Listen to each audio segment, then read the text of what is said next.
What's up guys, and welcome to a new video. So today we're going to go over my Pure Summons Necromancer build. The build has been updated. Just yesterday they came out with the new unique rings, the sacrilegious for the Necromancer. We're basically bringing back the powers from before, where it auto casts all the corpse skills. It actually helps the build quite a bit and changes the build quite a bit. There are changes in the skill tree, Paragon Board, and on our gear, and they're all for the better. We're actually doing more damage, and we have more survivability now because of it, which is great. I have pushed up to tier 95 nightmare dungeons. It could even go higher. You could do 100. It's not the quickest, but it can get it done. And I want to say, it's really smooth even up into like the early 80s. You fly through the dungeons, at a decent rate of speed. But about mid 80s, it starts to slow down a little bit. Still possible, still viable, but about mid 80s, it does slow down a bit. There will be timestamps down below if you want to jump ahead at any time. Feel free to do so. And then I will leave you with a little bit more gameplay footage at the end.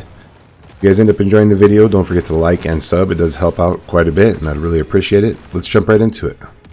Since this is an update video, we are just going to briefly go over everything. I will cover, like I said, right now we're going to go over the skills all the way through the Paragon Board, and there will be more gameplay at the end.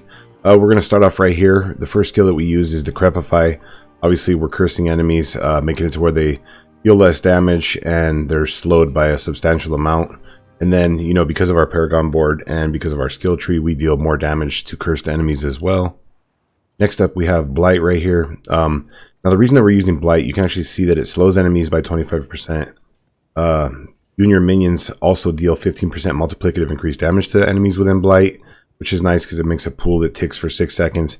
And then also we've traded over to Blighted Corpse Explosion. Along with this Blight, it gives us more movement speed that you'll see in the skill tree. And then also it keeps our aspect of disobedience up for the higher nightmare dungeons. So we're meeting the cap for armor for our maximum of 85% physical resistance. So that's really nice. And then, it's just great to kind of crowd control and stuff like that. Obviously, raise skeleton. We use this to raise our skeletons and use our priest to buff our skeletons. And then corpse tendrils, this is great. With the new sacrilegious ring, it's constantly being casted, and we can cast it also. Sucks enemies into a group, makes them vulnerable, makes it to where we do more damage to them, stuns them, just great all the way around. Golem, we still go with the bone golem on this. He's overall the best, has the swipe attack that has great AoE, and taunts enemies, just, awesome overall. And then Corpse Explosion, we get a ton of damage from Corpse Explosion. And then also you'll see in the skill tree, we took another Paragon node, kind of changed the Paragon Board a bit, and we're getting, a lot more damage because of Corpse Explosion. And the new ring, once again, is auto-casting this for us, so it's really nice. Now we'll briefly go over the vampiric powers using the build. Up top, we're taking Sanguine Brace. This makes it to where when you kill an enemy, fortify for 6% of your base life. And when you have Fortify, take 10% reduced damage, so it's really nice to have. Then we're going to come down here on Prey on the Weak. You can see right there, we deal more damage to vulnerable enemies. And then enemies are vulnerable while affected by the Vampiric Curse. And, we're just making enemies vulnerable all the time. Metamorphosis, this makes us go unstoppable. Because of one of our gear choices, actually gives us more damage now. And it's just great to have all the way around.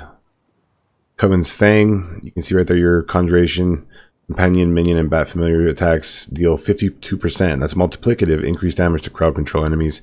And we're always crowd controlling enemies. So, this is a huge one for the build. And then on Lucky Hit, your Companions and Minions can make enemies inflicted by the Vampiric Curse. So, and then right here we're going to Undying. You can see right there, casting skills heals you for 3% of your life. Double this bonus while below 50% life.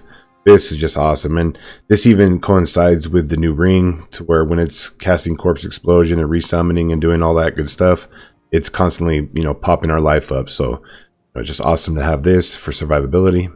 Now, quickly, we'll go into the Book of the Dead for the Skeleton Warriors. We still go with the Reapers on this, and we're going to take the choice right here so that they're, creating corpses for us. Into the Skeletal Mages, we're still going with the Shadow Mages, and we want to get the ones that, Shadow Mages fire an additional Shadow Bolt on every 4th attack. And for the Golem, we're still using the Bone Golem, and you can see right there, each time your Bone Golem takes up to 20% of its maximum life, it sheds a corpse. just helping with our corpse generation. Especially now with the ring, we want to have as many corpses up around us as possible. Alright guys, we will jump right into the gear and aspects now. Real quick, you know, for the high nightmare dungeons, you definitely want to get your armor as high as possible. You can see, like I said earlier, I got my first uber unique, which I was pretty happy to get. I got the grandfather. Pretty awesome. I was happy to find that. If you don't use the grandfather, you can use a two-handed scythe just like before. And I will show you when we go through the gear, you know, what aspects to have where. So don't worry, don't think like, oh, he has grandfather, I can't do the build without it. No, the build works just fine with a two-handed scythe, maybe even better. I don't know. There is a lot of good stats on here for survivability and damage also, so it's probably, you know, a toss-up having a good aspect on your two-hander between the scythe and the grandfather. I just found this and wanted to use it, so. And then also you can see, you know, as before, all of our resistances we want to cap off. Up in the helmet, we're going to get the aspect of disobedience still. You know, boost our armor. We definitely want to have that, especially in the high nightmare dungeons. Got to get percent total armor, whatever resistances you need. You know, maximum life is good. Down here into the chest, you want to try to get total armor once again on there. Whatever resistances you need, maximum life. And then also you can see right there, we have the aspect of hardened bones. Now we added that in because I did want to push higher nightmare dungeons, and you know, the higher you go in the nightmare dungeons, the minions can feel a little bit squashy. So this helps out quite a bit. Down here into the gloves, you can see right there, you know, we have attack speed, critical strike chance, lucky hit chance. Don't worry about the 4 ranks to blood surge. That's, you know, irrelevant. I could get like intelligence there for more damage, or, you know, whatever good stats you can find on there. On your gloves, you want to get the aspect of dominion. Your maximum number of skeletal mages is increased by 2. The mages are the stronger of the 2 skeletons that we have, so we want to go with that. Here's one of the first changes. Now we have the unique Debalt's Will pants. These are great when they're paired up with Metamorphosis in our vampiric powers. You can see right there, you deal 38% multiplicative increased damage while unstoppable and for 4 seconds after. When you become unstoppable, also gain 50 of your primary resource. You know, so we have it to where with these boots right here, also for 4 seconds after, you can see the aspect on there of Ghostwalker. While unstoppable and for 4 seconds after, you gain 25% increased movement speed. So basically we're unstoppable for 8 seconds. So we can have it to where this damage buff is up at all times, and it's just great for the build. And obviously whatever damage we're doing is buffing our minions by like 33%. So it's a huge boost for our minions. That's why we ended up going with these. If you don't have these, you can just use, you know, regular pants with like a defensive aspect on there. You know, maybe cheats aspect or aspect of the protector, and then just try to get damage reduction all across the board, maximum life, whatever good stats you can find on there. Or if you want, you can still use the temerity pants like we did before and get a nice boost to your overall life. I don't really need those anymore, especially with the grandfather and all the life that I get from that. I mean, I'm at 19k life without those. If I had the temerity pants on, I'd have a humongous life pool. So when it comes to the boots, try to get movement speed. You need a resistance, grab that resistance. You know, you can get damage reduction. You can get rings to corpse tendrils on your boots. Also not so important anymore that we have the ring. It's actually auto casting corpse tendrils, and we can cast it, and they count separately, so there's no cooldown. Try to get maybe intelligence on there, more damage. Now down into the sword, or I'm sorry, down into the scythe. If you don't have the grandfather, obviously you want to get a two-handed scythe with the highest damage that you can. Try to find 925 item power. You want to get all stats, you want to get maximum intelligence, and then I'd say try to go for like vulnerable, critical strike damage, you know, whatever good damages you can find.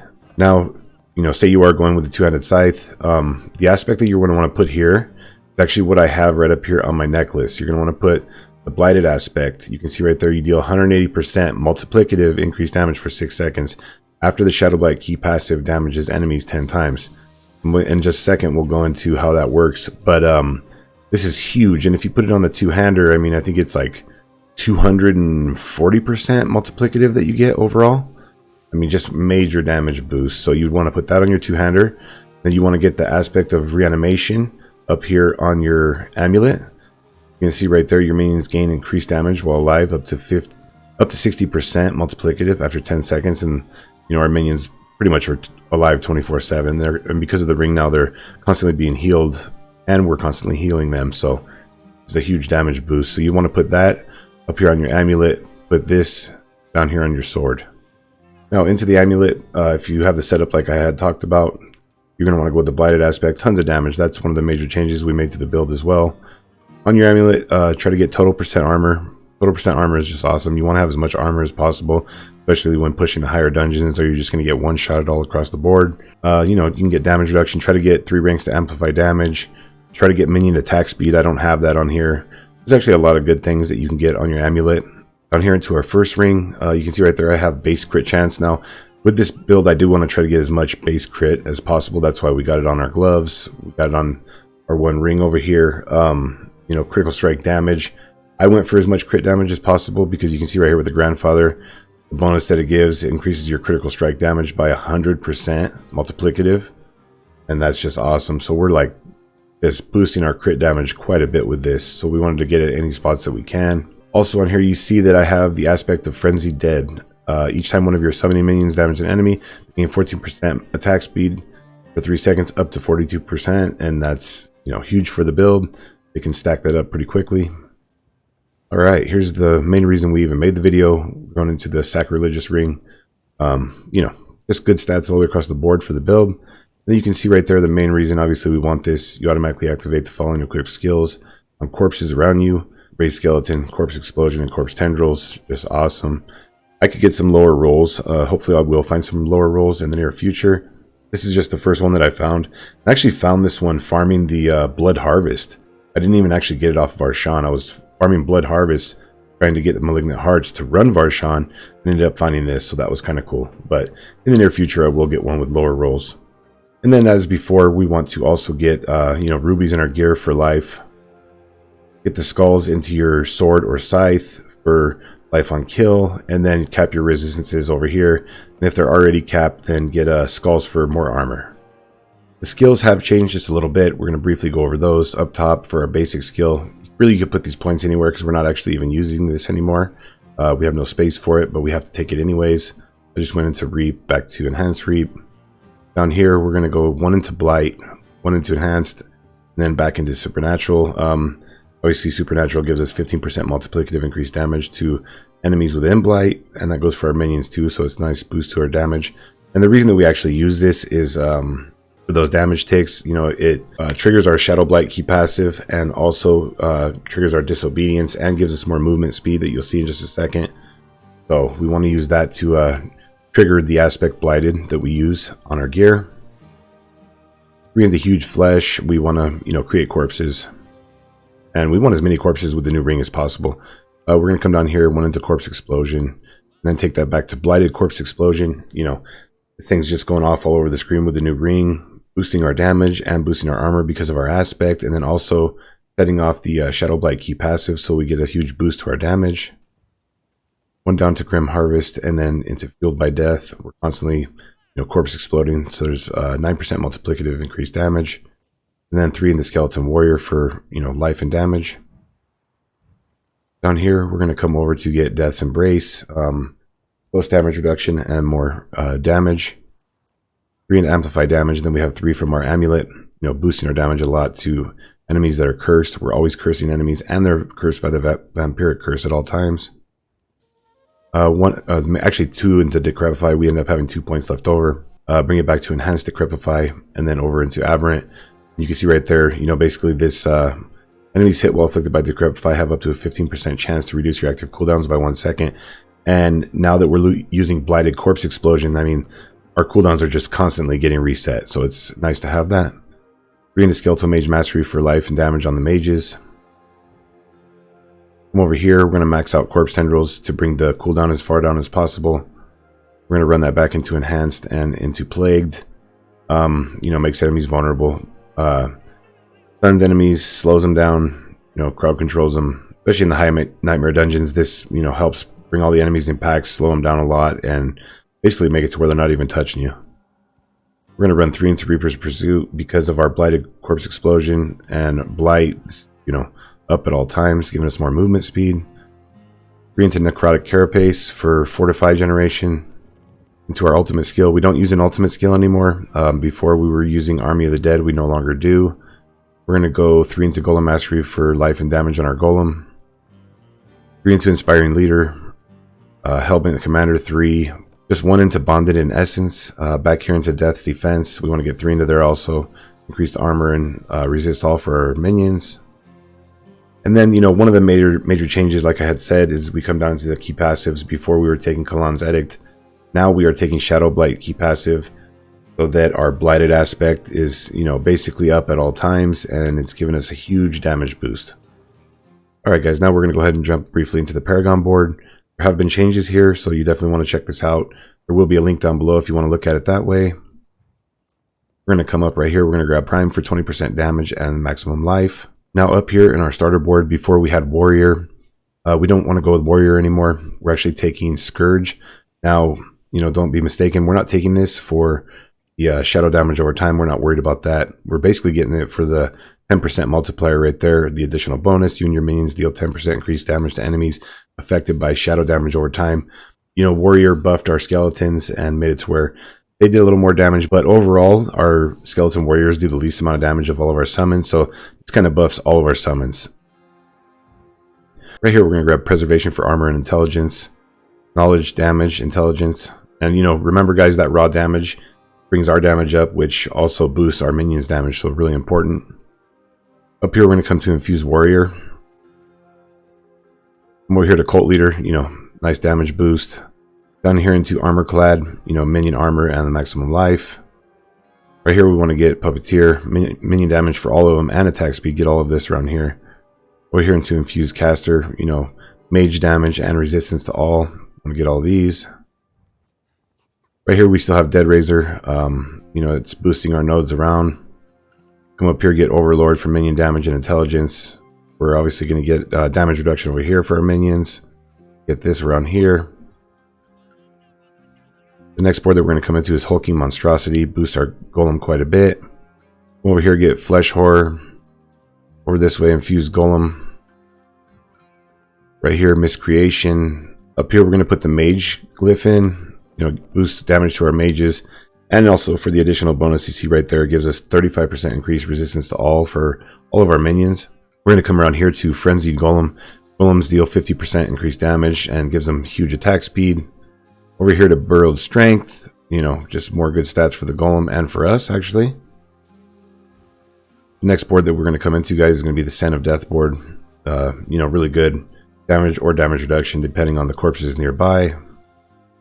In this board, and this will be the glyph that you want to level first. Our Golem is our main damage dealer, so once you hit 15 on all of your glyphs for the bigger radius, you want to start leveling up the Golem glyph first. We're going to get Death Marked over here. Right down here, we're going to get Preservation for Armor and Intelligence. And I want to come over this way. And then in our final board, we're going to take Control. You know, this gives us, because of our additional bonus, a huge multiplicative damage bonus to our minions. And right here, as you can see, one of the major changes that we have from before is we're now taking Flesh Eater. Consuming 5 corpses grants 40% multiplicative increased damage for 6 seconds. This is huge. It's constantly going off. We don't have to worry about blowing up the corpses ourselves. I mean, we're still using corpses also, but then because of the ring, it's going off. So this is just, the uptime on this is way higher now. Yeah, this is the updated version of the build, guys. It is definitely stronger with the new ring, you know, overall survivability, damage, and everything else. Like I said, hopefully this has been helpful. If it has, don't forget to like and sub, guys. Coming up on that 7K subs, and I really appreciate it. Anyways, thanks for watching.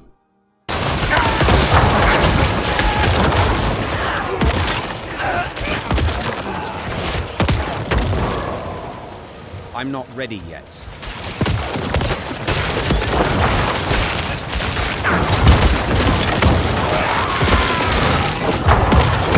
I'm not ready yet.